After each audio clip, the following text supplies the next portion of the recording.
There are several types of special takeoff procedures which are used under various conditions. The first of the additional takeoff procedures is called the contaminated runway takeoff procedure. Contaminated runways pose a special hazard in takeoff, and as a result, special procedures need to be carried out. You may recall from the lesson on airfields that a contaminated runway exists when more than 25% of the runway surface area is covered by surface water, slush, or loose snow with an equivalent water depth of more than 3 millimeters. The recommendation is to avoid takeoff or landing in these circumstances, but so long as the procedures, which have been approved by the authority, are laid out in the operation manual, then takeoff and landing is permitted. The effect of the contamination on the takeoff is twofold.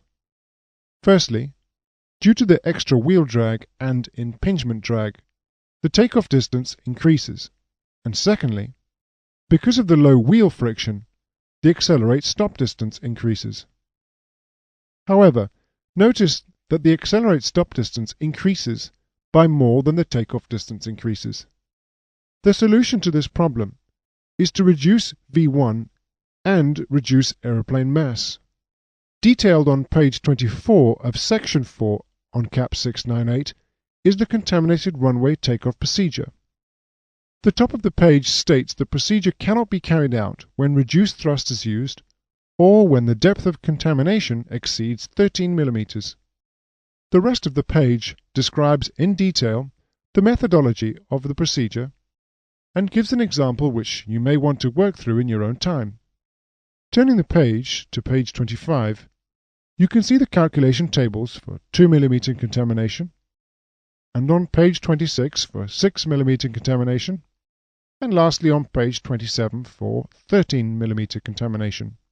Returning to the 2 mm contamination page and working through a simple example, we can see how the reduction to V1 and the reduction to the mass is calculated. Assuming a regulated takeoff mass of 56,000 kilograms and an airfield pressure altitude of 4,000 feet, you can see that the mass reduction is 6,300 kilograms and the V1 reduction is 16 knots. However, if the depth of contamination was 6 millimeters instead of 2 millimeters, notice now that the mass reduction is more, at 8,100 kilograms, and the V1 reduction is less, at only 8 knots instead of 16. Therefore, with increasing contamination depth, the mass reduction increases, whereas the V1 reduction decreases. Lastly, there are two important points to consider about the certified performance of an aeroplane on a wet or contaminated runway. Firstly, the use of reverse thrust is allowed for the determination of the accelerate-stop distance, whereas it is forbidden to be taken into account for the accelerate-stop distance determination on dry runways. Secondly, a lower screen height of 15 feet is used to determine the takeoff distance. These 2 points may mean that for certain aerodromes, it could be possible that the maximum takeoff mass for a wet runway could exceed the maximum mass for a dry runway. Therefore, JAR Ops 1 states that on wet and contaminated runways, the takeoff mass must not exceed that permitted for a takeoff on a dry runway under the same conditions. The second type of additional takeoff procedure is called the increased V2 or improved climb procedure. This particular procedure is used when the performance limiting mass is the climb limit mass. In other words, the climb performance is poor and is severely restricting the potential mass of the aeroplane. Before we start, it is important to understand that in the event of engine failure, the initial climb-out speed is V2. However, V2 is not the best climb angle speed. V2 is considerably slower than the best angle of climb speed, which, if you recall, is called Vx. As an example, for a typical new generation 737, Vx is 80 knots faster than V2. Therefore, climbing out at V2 produces a climb angle much less than if the aeroplane were to climb out at Vx. What the improved climb procedure aims to achieve is to increase V2 to be much closer to Vx. This will greatly enhance the climb performance. Understanding the concepts of the increased V2 procedure will be best illustrated by working through an example. On screen is an example where the field limit mass is 61,000 kilograms and the climb limit mass is 52,000 kilograms. The performance limiting mass is always the lower, and therefore the mass for takeoff must be 52,000 kilograms. This is a shame, since the runway can allow a far greater mass. Therefore, by taking off with only 52,000 kilograms would mean that there would be a significant proportion of the runway left. This can provide a clue as to the solution. With all the excess of runway, it would be possible to stay on the runway for longer during the takeoff to build up more speed. This will ensure that at rotation and at the screen height, a faster V2 will be reached, and this faster V2 will be much closer to Vx. This ensures that the climb performance significantly improves.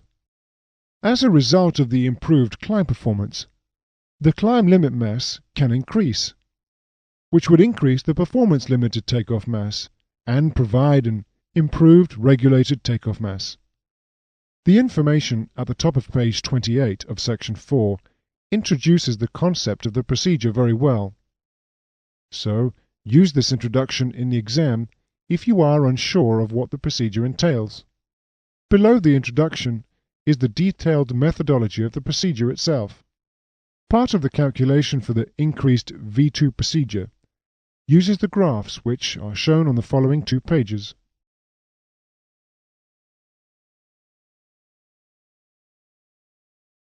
The third additional type of procedure is probably the most common, and it is referred to by many different names. It is detailed on page 31 of section 4 in Cap 698. This third procedure is referred to as the reduced thrust takeoff, variable thrust takeoff, or assumed temperature takeoff. However, Airbus uses the term flexible takeoff. At the top of the page, it states that the main reason for doing this procedure is to preserve engine life and also help reduce noise. The procedure can be used at any time the actual takeoff mass is less than the maximum permissible takeoff mass, and that there is an available distance that greatly exceeds that which is required. The maximum reduction in thrust from the full rated takeoff thrust value is 25%. Below this introduction is the restriction list to the reduced thrust procedure. You will be tested on this restriction list in the exam, so ensure you're familiar with it.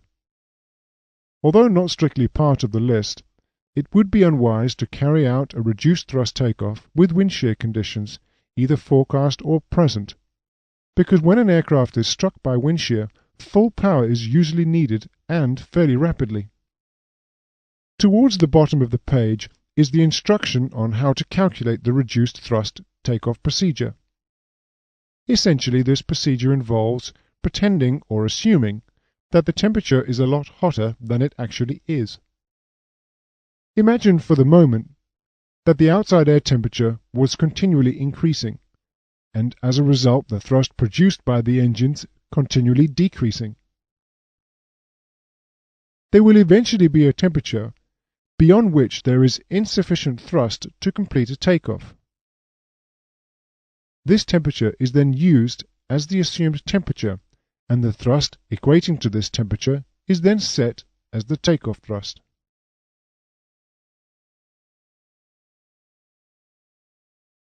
The last additional takeoff procedure is used when the anti-skid system is inoperative.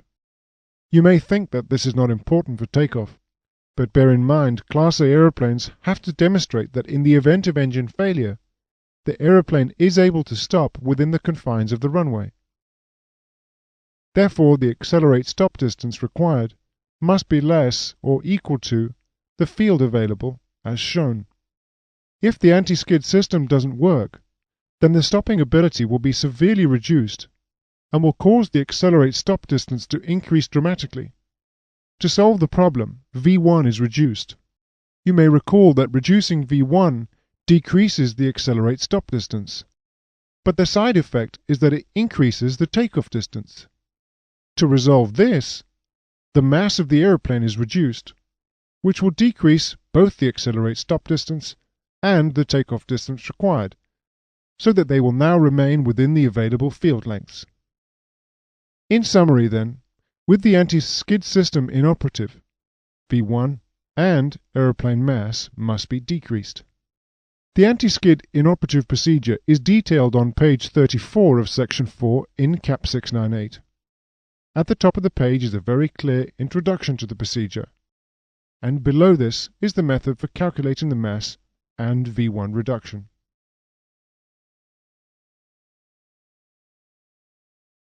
This completes the lesson on the Class A takeoff performance. The takeoff requirements for Class A are very detailed, and there is a lot of information to take in. Concentrate on understanding the V-speeds. These are important, not just for the exam, but for the rest of your career as a professional pilot.